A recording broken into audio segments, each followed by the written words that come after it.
The sky above Tarsus was thick with smoke and falling debris as Lieutenant Mason's dropship spun out of control.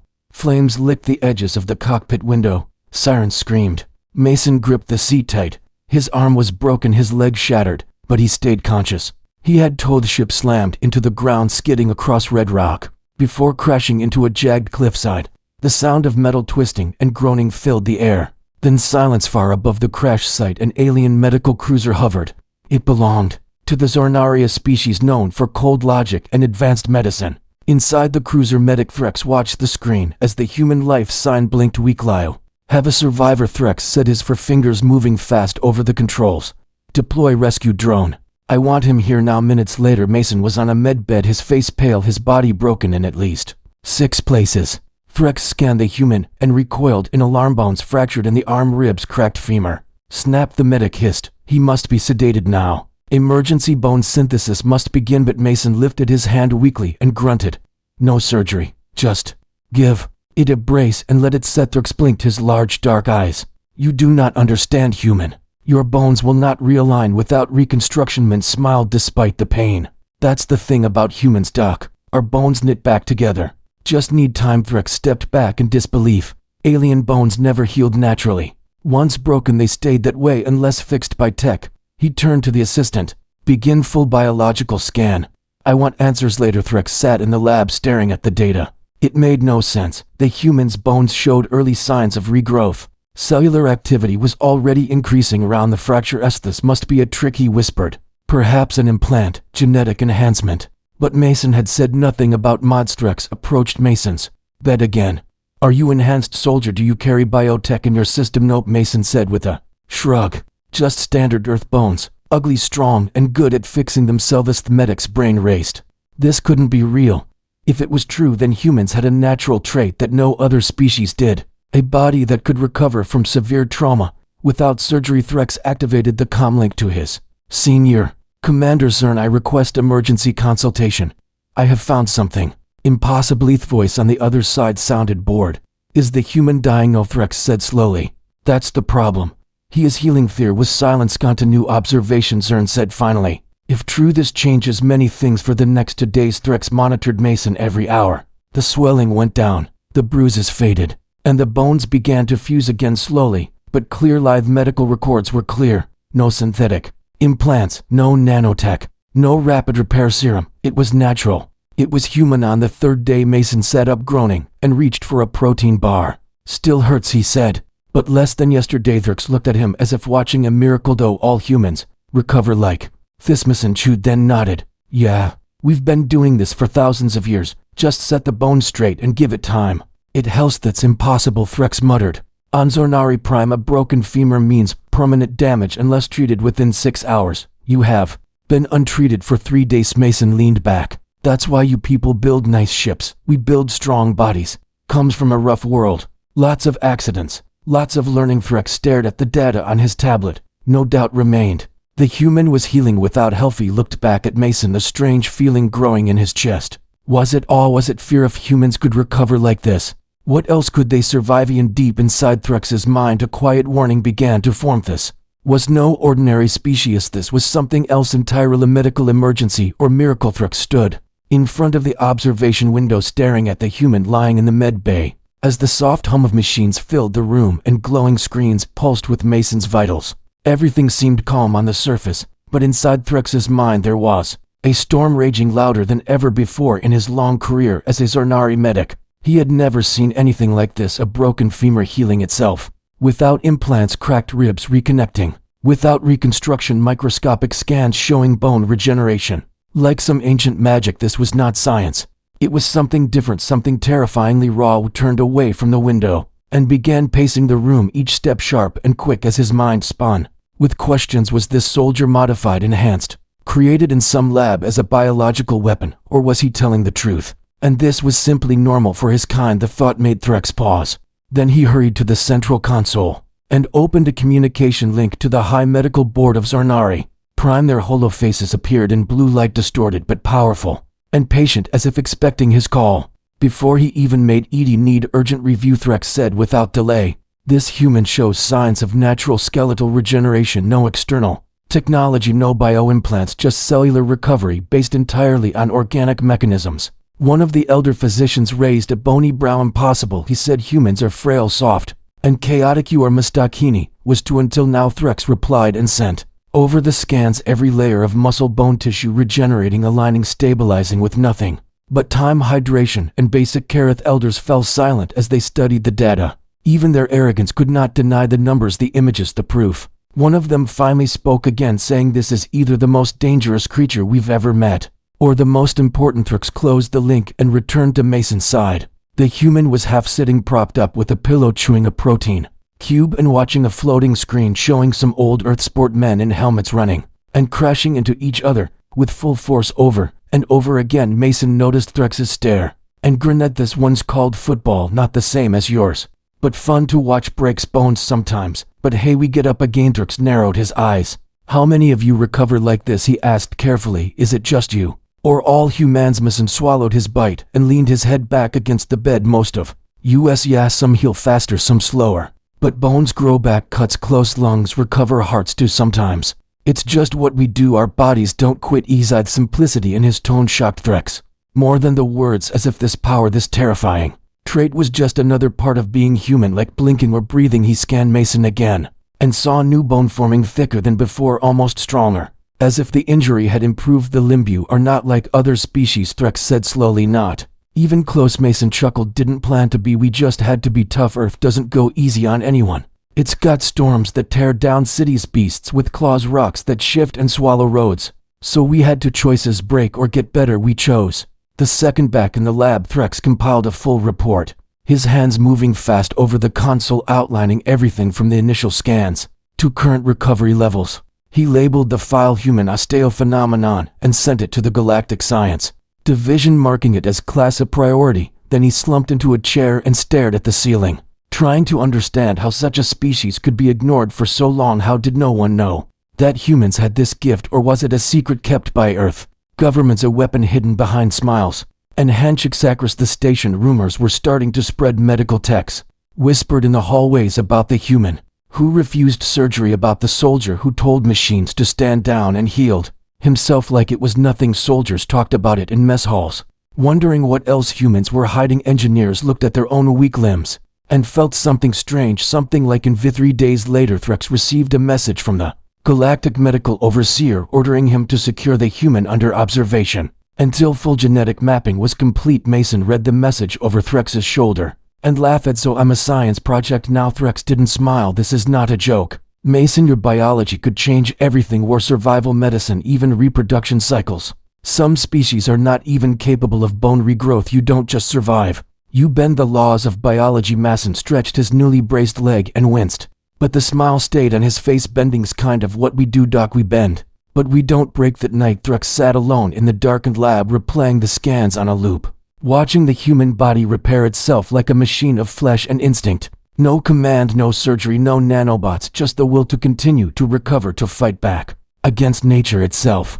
He thought of wars to come, of battlefield medics with human allies walking through fire, carrying comrades with shattered spines and rebuilding them in weeks, without a lab, of soldiers falling and rising again, without tech, of a future where humans didn't just fight wars but outlasted the man. For the first time, Threx wondered if the galaxy had misunderstood humanity completely. Not weak, not wild, not reckless, but something else. Something the stars weren't ready for. Healing begins. Lights in the med bay glowed dimly as the sun outside Tarsus dipped beneath the clouds, casting a red hue across the observation window. Threx stood quietly beside Mason's bed, his hands folded behind his back, eyes fixed on the growing density of the human's healing bones. Each skin showed the same thing: stronger connections, thicker regrowth, denser marrow. It was not just healing, it was reinforcing, as if Mason's body had decided the old bones were too weak and replaced them with something better, something built from pain and survival. Mason had started walking again, not with machines, not with injections, but with the slow, steady will of someone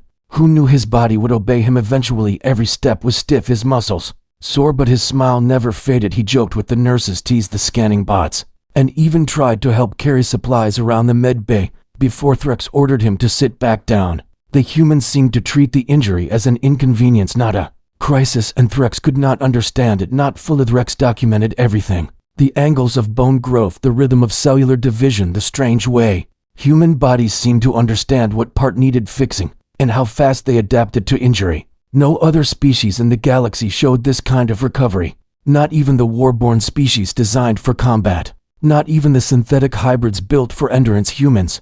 Did it naturally, instinctively. In morning, Threx sat across from Mason during breakfast, both of them holding mugs of steaming synthroot. Mason sipped his slowly, watching the medic over the rim of the cup with a casual grin. "You're staring again, Doc." Threx didn't look away. "Your recovery time has now outpaced the theoretical minimum for even assisted healing. Your body is repairing faster than the machines ever predicted." Mason shrugged. "Maybe my bones just don't like being broken." "You were unconscious for 27 minutes after the crash," Threx continued. "Most beings would suffer internal organ damage or neural instability. Your scans show stable brain waves, zero hemorrhaging, and your bones have realigned themselves with only basic bracing and pressure redistribution." Man leaned forward. "You know, Threx, back on Earth we had this saying, what doesn't kill you makes you stronger. Maybe our bodies took that a little too literally." Threx tilted his head. "What does that mean?" "Your people evolved under constant threat, constant danger." Mason nodded. "Earth's a hard place. Storms, floods, wild animals, diseases, volcanoes, ice ages. We're not the strongest, not the fastest, not the smartest, but we're the ones who keep getting back up no matter what hits us." Words echoed in Threx's mind as he replayed images from the past few weeks: the crash, the injury, the refusal of surgery, the recovery, the impossible scans, the laughter through the pain. He looked at Mason's face, really looked, and saw the quiet fire behind the human eyes. It was not arrogance. It was not pride. It was endurance, the kind that did not need words to prove itself. Later that day, Threx received a request from the Central Zornari Council. They wanted to speak directly with the human and observe him in a controlled environment. Threx denied the request. He knew what they were planning: poking, testing, trying to dissect what made Mason different. But this was not some lab animal. This was a soldier, a man, and a symbol of something the galaxy was only beginning to understand. Council pushed back, threatening to override Threx's authority. But the medic stood firm, using his authority as attending physician to block access. He knew Mason was healing, but he also knew the real wound would be to the galaxy's pride once they learned the truth about what humans were capable of. That night, Mason found Threx pacing in the lab, clearly agitated. "What's got your tentacles in a twist?" he asked with a half-smile. Threx paused, then spoke quietly. "The council wants to move you to a secure medical research station. They want to study you more closely without interference." Miss didn't flinch. "Figures, we scare them. Don't we confuse them," Threx replied. "They fear what they do not understand. Your body disobeys every rule we thought was universal. Biology is supposed to follow patterns, limitations. But you rewrite them." Mason looked out the window at the dark red sky and exhaled softly. "Maybe because we never had the luxury of safety back home, we had to learn how to bleed and keep walking." Threx said nothing, but in that moment he realized something deeper than fear, deeper than science. The reason humans scared the galaxy wasn't because they were strong. It was because they were stubborn. They did not stop. They did not surrender. They did not accept failure. Their bodies were just the beginning. The real danger was their will to survive and to rebuild themselves. Every time they were broken. The next day, Threx gave a full lecture to his peers, streaming it live to other sectors across the medical community. He explained the healing process, the regeneration, the scans, the theories, but more importantly, he shared Mason's story. And with it a warning: "Do not mistake this for a mutation," he said calmly. "This is not an anomaly. This is a design forged by a world that does not forgive, and shaped by a species that refuses to be erased." Across the galaxy, doctors, scientists, generals, and leaders listened in silence as the truth sank in. Humans were not just allies or curiosities. They were something far more complex and far more dangerous. Not because they destroyed, but because they rebuilt in somewhere in the far corners of space. Whispers began to rise from worlds untouched by humans. Who are they? What are they? What else can they survive? If healing had begun, and the galaxy would never see humans the same way again. Pain, memory, and a past war. The rain poured against the observation dome of the medical wing, soft and steady like a heartbeat from the sky. While inside the room, Mason stood shirtless, his upper body covered in faint scars and healed fractures, the newly fused bone in his leg now strong enough to bear weight. Without a brace, his breath steady, his muscles twitching as he followed Threx's motion commands for physical therapy. One step forward, one bend, one squat, the same rhythm over and over again. But what caught Threx's attention was not just the speed of improvement. It was the look in Mason's eyes, a kind of focus sharpened not by training, but by memory. "We're recovering faster than my models predicted," Threx said as he recorded the data. But that is not what I want to know today. What I want to understand is how Mason stopped mid-rep, wiped sweat from his forehead and looked at Threx with a tired smile. Not how in the science sense. Doc, you mean how in the what keeps me going since exactly, Threx replied. Your biology explains the bones, but not the reason you keep walking on them even when it hurts. Mason walked over to the bench and sat down, his back straight, as he reached for a flask of electrolyte water and took a slow sip, then set it down, his fingers resting on his knees. Before he spoke again, his voice lower, this time more serious. There was a time a few years back I was stationed on a frozen moon called Halvix 9. We were part of a joint peacekeeping force trying to calm down a border dispute between two war colonies. Things got messy fast, ambushes everywhere, every step outside meant risking your life, and one day it happened. Threx leaned in, listening closely, recording every word without interrupting. He stepped on a collapsed ridge, Mason continued. It gave way under my feet, and I dropped down maybe 20 meters, maybe more. The fall snapped my leg halfway between the knee and ankle, and my comm unit shattered against the rocks. I was alone, trapped behind enemy lines, in freezing wind with nothing but a med pack, and my rifle. I did not call for help, Threx asked, knowing the answer already. Couldn't, Mason said simply, so I dragged myself under a ledge, splinted the leg, using the butt of the rifle, and waited for nightfall. Then I crawled 6 kilometers through ice and broken terrain with that leg. I don't even know how I stayed awake. My body screamed the whole time, but I kept moving, because the alternative was dying and being forgotten in the snow. Threx stared at the human, not out of pity, not out of admiration, but out of sheer disbelief. You dragged yourself through pain that would have killed others, without screaming, without giving in. Pain is a message, not a command, Mason said, looking directly at him. We feel it, we hate it, but we don't bow to it. Pain doesn't get to decide when we stop. We die. Threx turned away for a moment and replayed the skin files in his mind, every pulse of regrowth, every spike in cell response, every sign that Mason's body remembered, not just how to break, but how to rebuild it. And now it made sense. It was not only biology, it was experience, it was repetition, it was evolution sculpted by pain. Zarnari never understood pain the way humans did. They had eliminated most physical suffering through early gene manipulation generations ago. Most of their kind never even experienced a fracture or disease. Their strength came from knowledge, not endurance. And for the first time, Threx realized that it made them weak in another way. You are saying pain shaped your species, Threx said carefully, not just your body, but your history. Mason nodded. Wars, disasters, collapses. Every time we got knocked down, we had to get back up because no one was going to carry us. And over time our bodies followed that same rule: adapt or die, get stronger or disappear. That night, Threx entered a personal log into the Galactic Medical Archive marked as restricted and confidential. Inside, he described Mason's Halvix incident, his recovery on Tarsus 4, and his conclusion that human pain tolerance was not a side trait but a central pillar of their biology and psychology. Humans process pain differently. They do not seek to erase it, they seek to overcome it. Their healing is both physical and mental, and it is reinforced through memory of previous survival. Paused and looked out at the stars glittering beyond the dome, then added one more line before closing. The load, greatest weapon of the human species, may not be their technology or their strength, it may be their relationship with pain. In the days that followed, Mason returned to near full mobility, his stride sure, his balance sharp, and each step a reminder that the crash which should have ended him had only delayed him. Threx watched from the medical terminal as Mason trained with other human soldiers in the outer courtyard, running drills, climbing walls, practicing evasive maneuvers. His body fully healed and stronger than before. Ian of the other alien doctors approached Threx while watching the feed and whispered he shouldn't be walking, let alone running. How is this possible, Beckhouse? He is human, Threx answered. And now I understand what that really means. The soldiers vanished into the training hall. Threx closed the monitor and turned away, but the memory of Mason dragging his shattered leg through ice burned in his thoughts, not as a story of pain, but as a testament to something far older and far more dangerous than bone regeneration. It was the story of a species that broke and bled and still chose to resist, patient, who refused to die. Days passed quickly, and Mason's body grew stronger with every sunrise. His broken leg no longer a burden, but a symbol of human willpower. The med bay, where he once lay broken, was now filled with activity. Machines hummed softly as scans recorded every move, every heartbeat.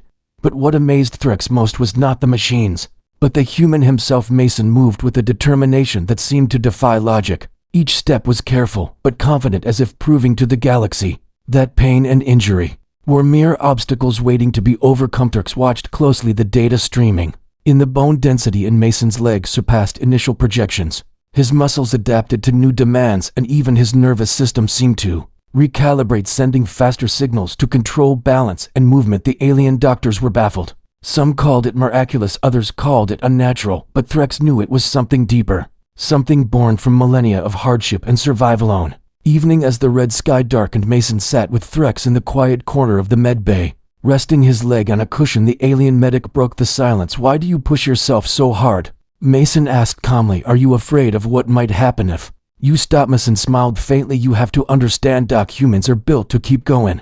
It's not about fear or strength, it's about refusing to give up. We know life will break us, but we choose not to stay broken. We fix ourselves with or without help. We carry the scars, but they remind us we serve a vet." Threx nodded, but felt the weight of those words heavy with meaning and truth. The council had been debating Mason's case for days, some fearing humans were unstoppable, others hoping to harness their biology as a weapon. But Mason was not a weapon, he was a man who had survived. Where others would have perished. The next morning, Threx received a direct order to transfer Mason to a specialized research facility, but Mason refused. He said if they wanted to study him, they had to do it here with dignity and respect, not as a test subject, but as a soldier and a survivor. Threx supported the decision and pushed back against the council's insistence, but tension rose quickly. Officials from multiple species began to voice concerns about the human threat. If humans could recover like this, what else could they survive? What price would the galaxy pay for underestimating them? Meanwhile, Mason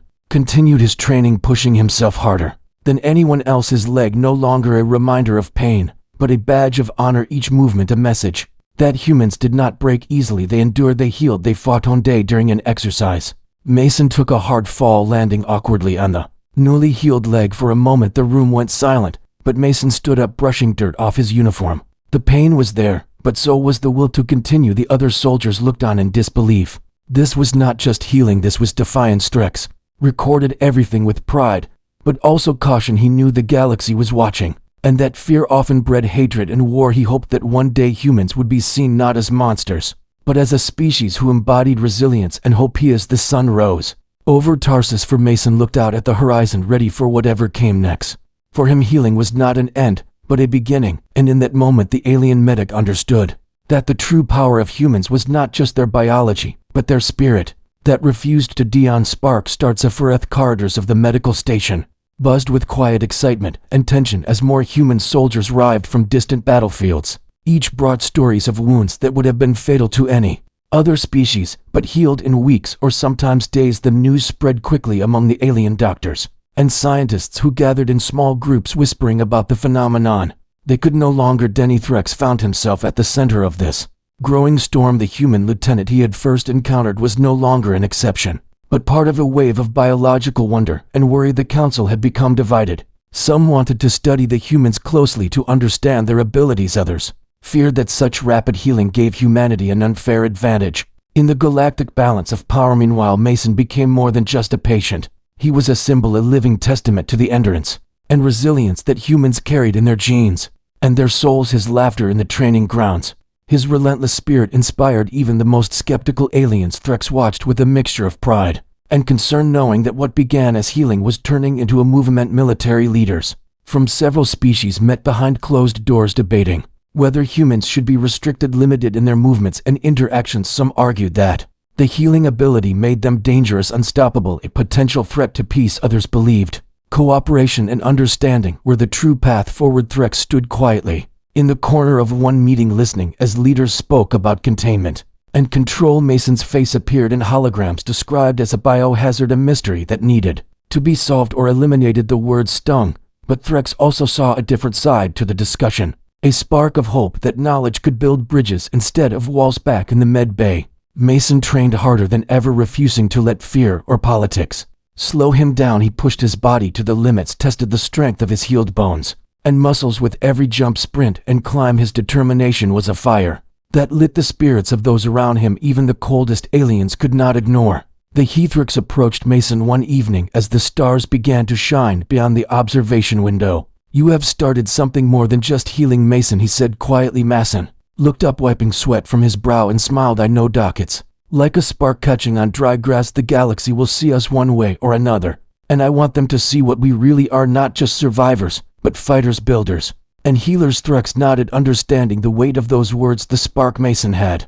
ignited was already becoming a fire spreading through alien worlds, forcing them to reconsider everything they thought they knew about humanity and resilience. But with fire came danger, and the Council's fears were not unfounded. Secret meetings, increased surveillance, and restrictions began to tighten around human soldiers and civilians alike. The whispers of fear turned into open accusations that humans might be uncontrollable, that their biology made them unpredictable weapons. Mason refused to be a prisoner of fear. He continued to speak out in forums to the public and the Council, reminding everyone that healing was not a weapon, but a gift, or responsibility, and a bond that connected all life. Threx stood by him through it all, advocating for understanding and caution, warning against fear-driven decisions that could lead to conflict. The human's presence had changed the galaxy's perspective forever, and the medic hoped it was for the better. As the fire of human resilience spread across worlds, old prejudices began to crack and new alliances formed. The healing that started with one soldier's broken bones had become a symbol of hope, a reminder that no matter how many times life broke them, humans would always find a way to rebuild and rise again. The galaxy was watching, and it was learning that the true power of humanity was not just in their bones, but in the unbreakable spirit that refused to be extinguished. A message carried in Bonnet. The Grand Hall of the Galactic Council was silent, except for the soft hum of machinery and the quiet murmurs of the gathered delegates. Alien species from all corners of the galaxy sat in their seats, eyes fixed on the podium where Mason stood, calm and steady. His broken leg, now fully healed, was a silent testimony to the journey he had endured. The room was tense, but ready to listen, ready to understand or to condemn. Mason took a breath and began to speak, his voice clear and firm.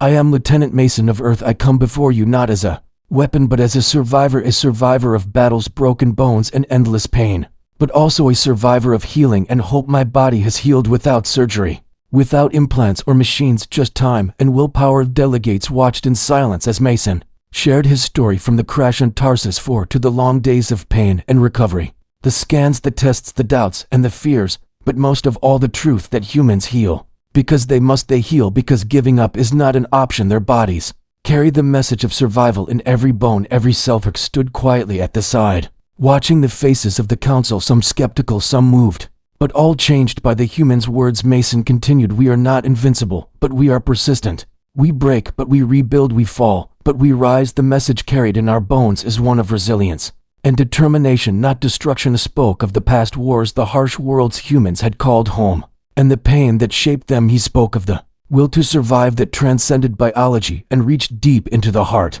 of what it meant to be human. The Council listened, and the room shifted from suspicion to respect, from fear to understanding. After Mason finished, a silence filled the hall. Then one by one the delegates began to speak. Some acknowledged the bravery of humans. Others spoke of the need to learn from their biology instead of fearing it. Threx stepped forward and added, my people have seen many miracles, but this one teaches us that fear can be replaced by knowledge, that understanding can bring peace. The Council agreed to open new channels for cooperation and research, focusing on human biology and its potential benefits for all species. The barriers of mistrust slowly fell, and a new chapter began in galactic history where humans were no longer the unknown, but the resilient allies. Outside the hall, Mason and Threx looked up at the twin suns setting over the city. The journey had been long and hard, but the message was clear. The galaxy had learned that healing was not weakness, that bones that knit back together told a story of hope, and that sometimes the greatest strength came from the ability to rise again. Mason smiled and said to Threx, this is only the